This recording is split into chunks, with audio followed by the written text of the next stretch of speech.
নবী হারুনের পাশে আর পরিমণিদের দেখা যায় না। দেখা যায় ক্ষমতায় কেউ স্থায়ী হয় না, হোক না সে হাসিনা কিবারে না, চেয়ারটা চিরকাল থাকে না। চেয়ারের মালিক কে? পাওয়ারের মালিক আল্লাহ, চেয়ারের মালিক আল্লাহ, রূপের মালিক আল্লাহ, সৌন্দর্যের মালিক আল্লাহ। আমাদের পৃথিবীতে পাঠিয়েছেন আল্লাহ, আবার ডেকে নিবেন আল্লাহ। কবরে যাওয়ার পরে সাথী থাকবেন আল্লাহ, বাতি থাকবেন আল্লাহ। আল্লাহর পথে থাকলে আল্লাহ দায়িত্ব দিবেন, আল্লাহর পথে যদি না থাকি তাহলে আল্লাহ রাব্বুল আলামিন আমাদের আযাব দিবেন। সুতরাং সেই আযাব থেকে যদি বাঁচতে চাই আল্লাহর কাছে নত হতে হবে এমন ভাবে আল্লাহ শিখিয়ে দিয়েছেন। তোমরা বলো ইন্না সলাতি ওয়া নুসুকি ওয়া মাহইয়ায়া ওয়া মামাতি লিল্লাহি রাব্বিল আলামিন।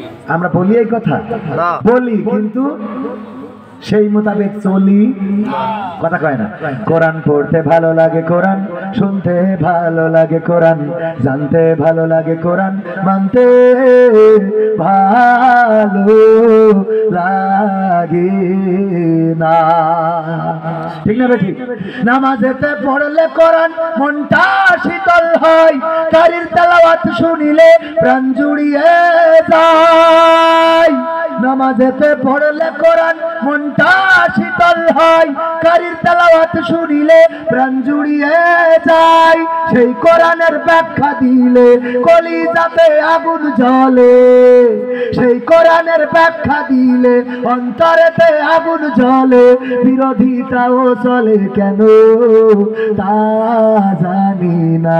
কোরআন পড়তে ভালো লাগে, কোরআন শুনতে ভালো লাগে, কোরআন জানতে ভালো লাগে, কোরআন মানতে ভালো লাগে না।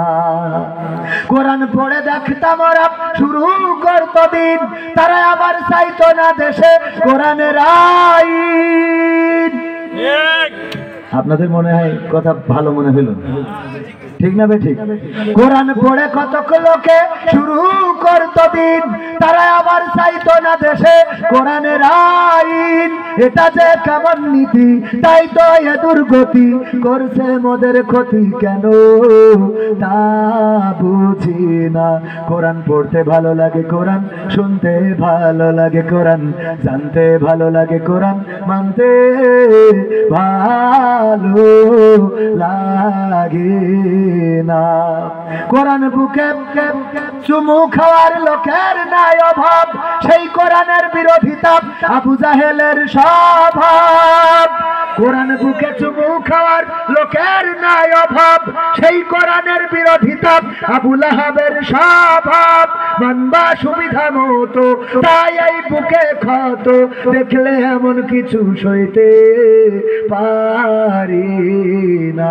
কোরআন পড়তে ভালো লাগে, কোরআন শুনতে ভালো লাগে, কোরআন জানতে ভালো লাগে, কোরআন মানতে ভালো লাগে না। এমন মানুষ আছে না নাই? শোলকুপাই নাই, এই মাহফিলে নাই। কারা কারা হাত উঁচু করে?